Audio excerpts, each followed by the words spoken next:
Buenas tardes, maestra. Mi nombre es Francisco Torres Urrutia. En este video hablaremos sobre el asunto de la Secretaría de Gobernación. En este asunto se solicitó información sobre el cumplimiento de la sentencia de la Corte Interamericana de Derechos Humanos en el caso Mujeres Víctimas de Tortura Sexual en Atenco contra México. Mis compañeros Yair Fernando García Valadez y José Alberto Bernal Pérez desarrollaremos los puntos en los cuales la sentencia del INAE se va a desarrollar. A continuación hablaré sobre los hechos, el contexto del caso. Este documento es un expediente del Instituto Nacional de Transparencia, Acceso a la Información y Protección de Datos Personales, relacionado con el recurso de revisión interpuesto.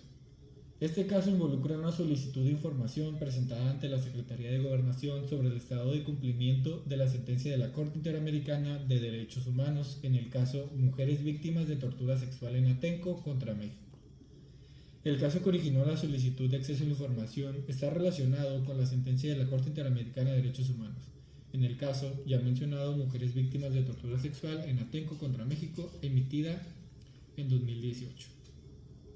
Vamos a hablar un poco del contexto del caso más a fondo, ya que en mayo del 2006, durante un operativo policial en el municipio de San Salvador Atenco, Estado de México, se cometieron graves violaciones a los derechos humanos, ya que un grupo de mujeres fue detenido arbitrariamente y en varios casos torturado sexualmente por agentes policiales.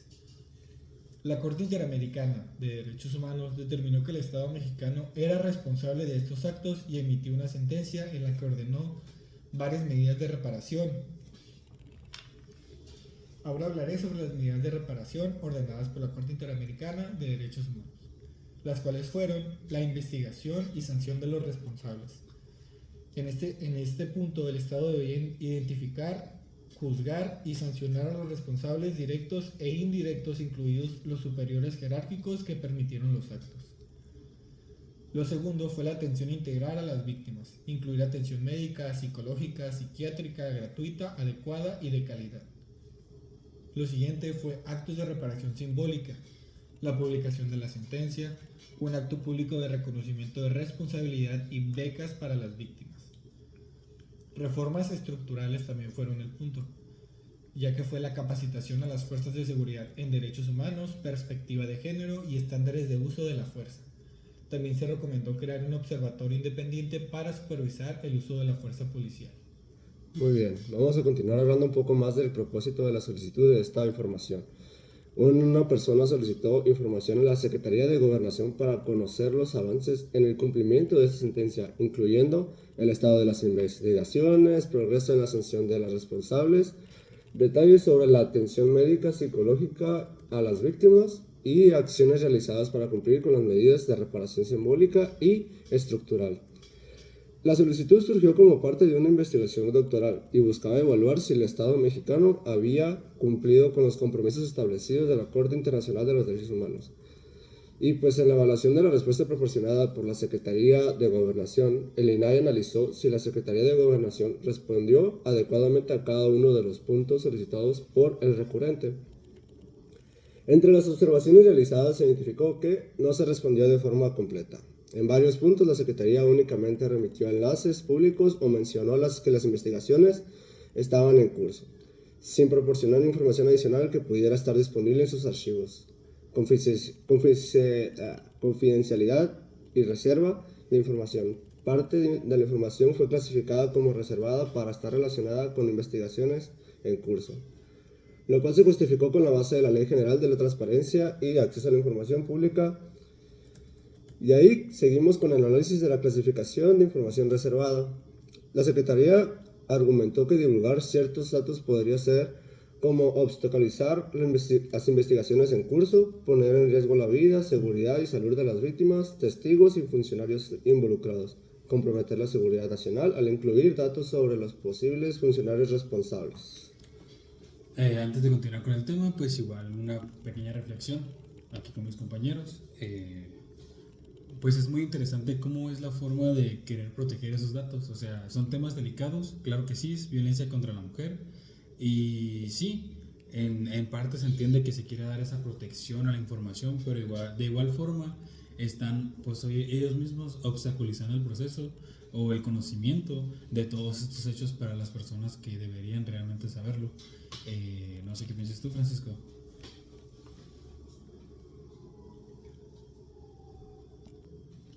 Gracias, Fernando, por hacerme el uso de la voz. En este caso yo considero el derecho de acceso a la información muy importante, ya que siendo la Secretaría de Gobernación, ahora sí que desprendiéndose dentro de todo el poder ejecutivo, quieren protegerse a sí mismos, quieren am, proteger su información, argumentando que es confidencial, todo esto, pero es de interés público, ya que se violaron derechos humanos.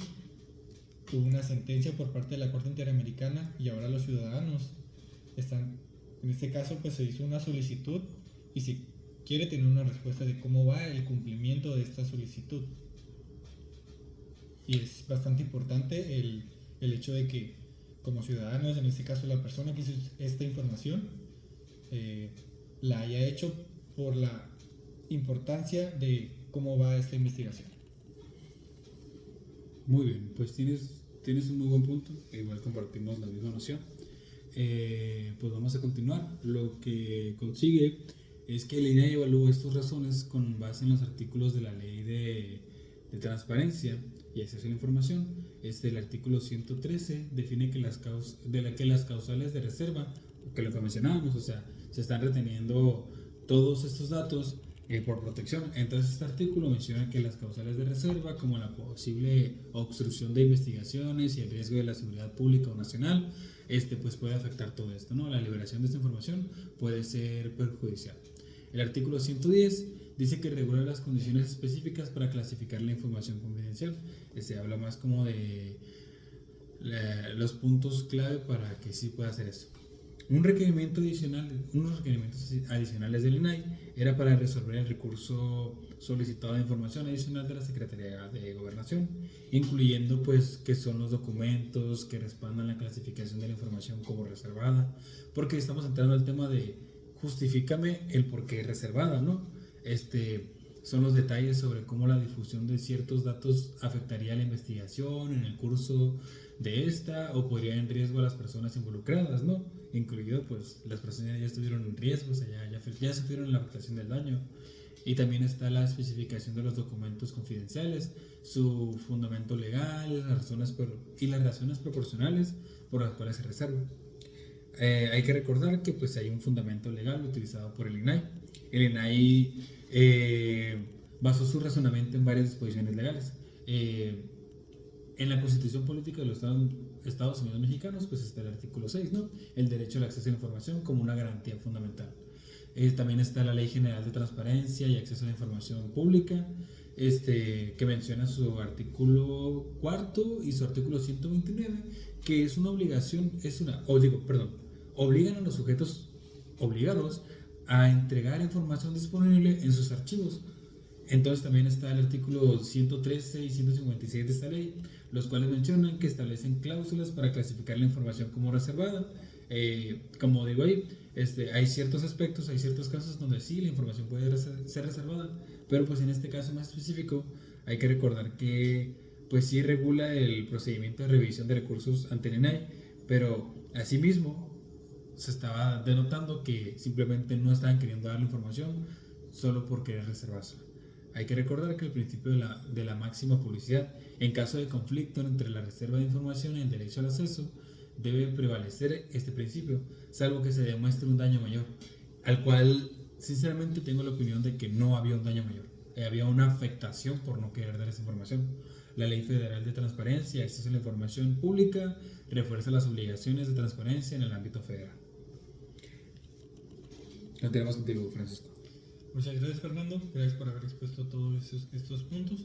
Yo hablaré sobre la decisión del INAI. El fallo del INAI buscó equilibrar el derecho a la información con la protección de datos sensibles. Recordemos que estamos hablando de una sentencia emitida por la Corte Interamericana de Derechos Humanos, donde se alegó la violación, que fueron víctimas mujeres de tortura sexual por elementos de la policía de esta ciudad del Estado de México. En este fallo del INAI se ordenó la entrega de información adicional.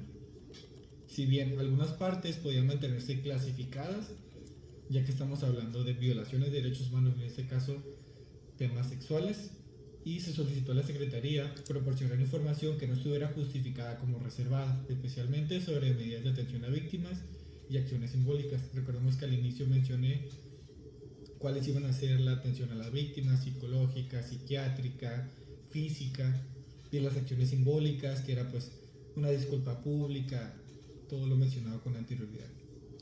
El INAI también confirmó la reserva de ciertas partes, ya que validó la clasificación de información relacionada con investigaciones en curso, al considerar que su divulgación podría afectar la justicia y seguridad de las víctimas. Recordemos que al ser un asunto muy polémico, un asunto en el que nombres iban a estar emitiéndose, que hoy con las redes sociales podemos saber qué está pasando en otro punto del país o en otro punto del mundo, y vamos a poder saber los nombres de las víctimas, y pues iban a ser objeto de exhibimiento, que todos supieran de que pues abusaron de ella sexualmente, etcétera, etcétera, ¿no? Y es completamente comprensible, completamente objetivo y justificado que este tipo de información se haya asegurado, se haya reservado como información, y se pueda guardar esa información para proteger la integridad, ¿no? También otros principales puntos tratados en el documento fue la solicitud de información, ya que incluyen preguntas sobre avances en investigaciones, sanción de responsables, medidas de atención a las víctimas, difusión de la sentencia y actos públicos de reconocimiento, entre otros temas. Ahora te cedo la voz, Alberto, para que nos continúes con esta exposición. Mencionando los puntos tocados por el compañero Francisco, pues todos los datos incluyeron más bien estas solicitudes. Las únicas respuestas por los sujetos incluyentes y obligados, como la Secretaría de Gobernación, señala que las limitaciones por confidencialidad y clasifica las partes de la información como reservada, debido al que el riesgo era un riesgo muy potencial para las investigaciones y para las víctimas. El proceso de recurso de revisión, la neta, el INAI detalla cómo se gestiona la solicitud de las respuestas y los argumentos del recurrente, además de los requerimientos adicionales de información para resolver el recurso. Ok. Muy bien. Siguiendo los principales puntos tratados en el documento, también está la clasificación de información, los argumentos legales para justificar la reserva de ciertos datos sensibles. Obviamente, la justificación de reserva de datos no solamente se hace porque la Secretaría lo decide, porque la Secretaría dice que sí, sino tiene que haber un fundamento legal para que haya certeza de que es en forma justificada la reserva de esos datos sensibles. Continuamos contigo, Fernando. Muchas gracias. Hay que recordar que, pues, primero que nada hay que regresar a la solicitud, ¿no? La solicitud original, que tenía ciertas preguntas muy detalladas, muy buenas preguntas, las cuales iban relacionadas con el cumplimiento de la sentencia de la Corte Internacional de los Derechos Humanos. En el caso de las mujeres víctimas de la tortura sexual en Atenco, pues ya el caso, ¿no? Atenco versus México. Los temas principales incluidos en esta solicitud fueron, pues, los avances de la investigación sobre los hechos desde la publicación de la sentencia. Incluso aquí, antes de seguir con el tema, pues podemos leer unas preguntas, ¿no? La primera pregunta que aparecía en el documento, pues, era cuáles son los avances realizados en la investigación de los hechos, es lo que mencionaba, desde la publicación de la sentencia. Otra pregunta muy buena era qué tipo de medidas de atención médica se han otorgado y qué incluyeron. Porque, pues sí, se está diciendo que se está queriendo proteger a las víctimas, a las mujeres las cuales fueron abusadas y violentadas, pero el problema es que no estaba mencionando nada, ni siquiera esos aspectos tan generales, se podría decir. Entonces, otros temas que tocaba la solicitud era la identificación y sanción de los responsables, incluyendo posibles vínculos entre responsabilidades de perdón, entre responsables directos y superiores jerárquicos, ¿no? Atención médica, como lo menciono, médica y psicológica. Hay que recordar que no solo es el hecho de que sufran heridas o lesiones, sino también graves afectaciones mentales, detallando el alcance de las medidas de las personas involucradas, ¿no? La publicación de la sentencia en medios oficiales y su difusión es otra cosa a la cual nos estaba tocando. Entonces, esos actos públicos de reconocimiento de responsabilidad del Estado incluyen detallados como fecha, lugar y duración y participación de las víctimas, también la capacitación a la Policía Federal de la actual Guardia Nacional, ¿no? En los derechos humanos, porque se menciona que no tienen una muy buena perspectiva de género y uso de la fuerza de protestas sociales, ¿saben?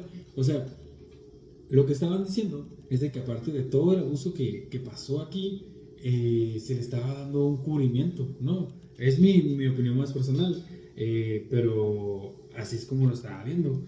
Porque hay que recordar que las respuestas del sujeto obligado, o sea, de la Secretaría de Gobernación, no fueron más que muy básicas. Decía que la investigación en curso, señaló que las investigaciones tanto a nivel federal como estatal seguían en trámite y que se revelar información podría comprometer el proceso, invocando la Ley General de Transparencia, ¿no? O sea, protegiéndose a sí mismos con la ley.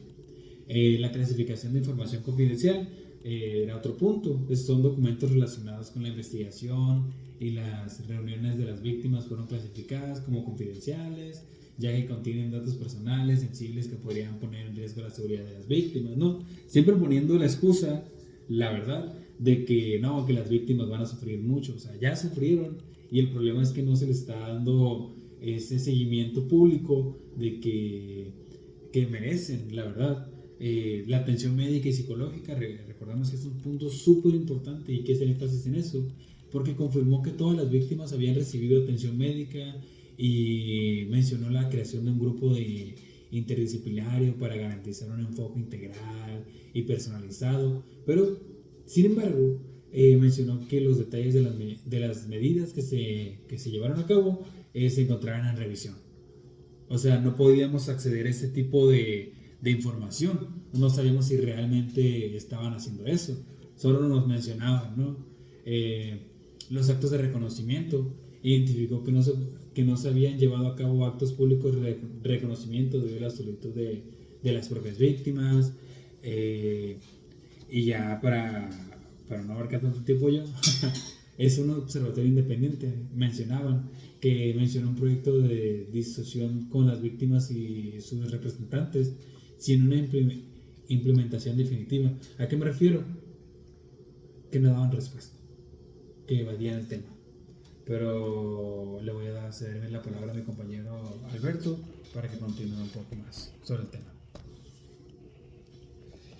Muy bien, muchas gracias, Fernando. Pues quiero seguir hablando también sobre el proceso un poquito más que fue el del recurso de revisión, donde el solicitante presentó un recurso de revisión argumentando que las respuestas de la Secretaría eran totalmente insuficientes y que no atendían a las preguntas planteadas, ni siquiera las respondían como tal. El documento detalla el procedimiento seguido por la INAI. De ahí pues fue conseguido de la asignación del expediente. El recurso fue identificado como un RRA 09267-20 y turnado a la comisionada Josefina Román Vergara.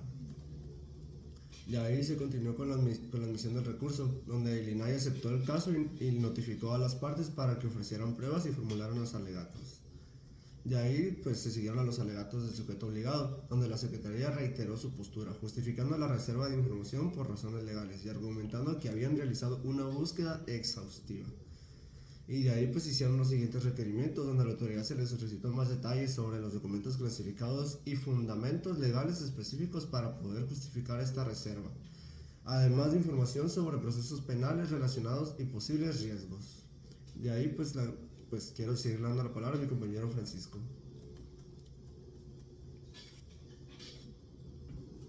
Gracias, Alberto, por cederme la palabra.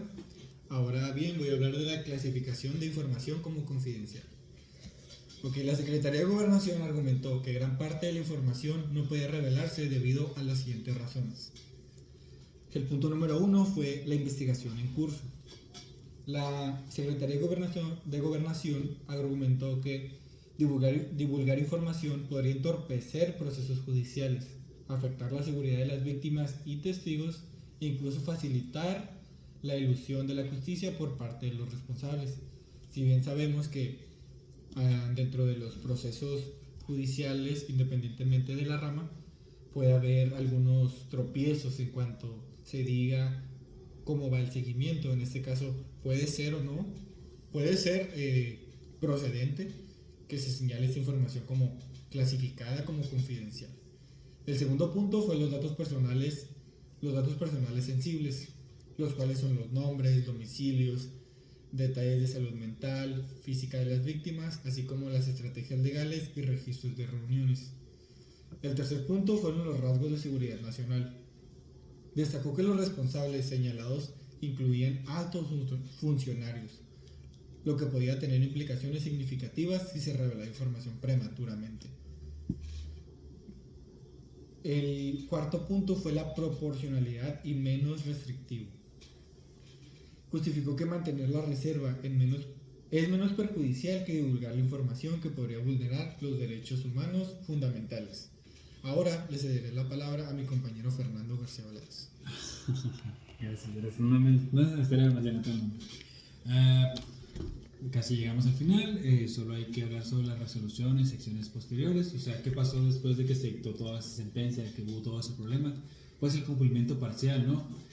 En algunos casos se identificaron avances mínimos, como las publicaciones oficiales de la sentencia y la creación de planes de trabajo interdisciplinarios para llevar a cabo esto. También la falta de transparencia, como vengo mencionando. El solicitante destacó que las respuestas ofrecidas por la Secretaría de Gobernación no requerían los extensos plazos utilizados y que remetían a información ya pública, como los enlaces de documentos de la Corte Interamericana. Entonces, en seguimiento del INAI se mantuvo el requerimiento de las aclaraciones y documentación adicional para evaluar el cumplimiento de la ley de transparencia. Entonces, ¿a qué me refiero? Refiero a que todo esto sí tuvo un punto el cual hizo mucho énfasis en todo el trabajo, y era de que en verdad se pusieran a trabajar y que no solo dijeran que se estaba trabajando en ello, y que para ocultar esa información o para ocultar todo era de que no, pues me reservo porque puedo dañar a la víctima sin verdaderamente apoyar. Vamos a decir una pequeña conclusión. Mi compañero Alberto me ayudó un poco en eso y ahorita vamos a dar una reflexión grupal. Pues muy bien, nada más para darle seguimiento a la conclusión. La Secretaría de Gobernación honestamente no cumplió completamente con su obligación de la transparencia, pues no agotó todos los recursos disponibles para poder proporcionar información útil al solicitante. No obstante, se reconoció la validez de la clasificación de información confidencial en aspectos sensibles relacionados con la investigación en curso. Este fallo refleja un esfuerzo por garantizar la transparencia sin comprometer derechos fundamentales o procesos judiciales en marcha. Y esa sería la conclusión que podemos dar. Y bueno, pues ya nada más para finalizar, ¿ustedes cómo creen que ustedes, la Secretaría de Gobernación, manejó toda esta situación? Por favor, le cedo la palabra a mi compañero Francisco. Ok, desde mi punto de vista, la Secretaría de Gobernación actuó de una mala manera, desde mi muy personal punto de vista, ya que, como sabemos, al ser una entidad de gobierno tan apegada al Ejecutivo, puede justificarse diciendo que la información es clasificada. Suelen decir este tipo de argumentos por ser una secretaría, en este caso la Secretaría de Gobernación, que está muy pegada al titular del Ejecutivo. Entonces, en este caso, para mí, el derecho de acceso a la información juega un papel fundamental para poder solicitar este tipo de información, y para mí no cumplió debidamente con el acceso a la información, y eso es de mi parte todo lo que tengo que decir. Ahora le cedo la voz a mi compañero Fernando. Pues muy cierto, la verdad. Considero que no manejó de esto de la mejor manera. Como dije antes, pues la Secretaría de Gobernación evitó mucho hablar del tema, evitó mucho su difusión, evitó mucho dar explicaciones de cuál es el manejo que se está teniendo y nada más. Agradezco el tiempo que se hayan tomado para escuchar esta información.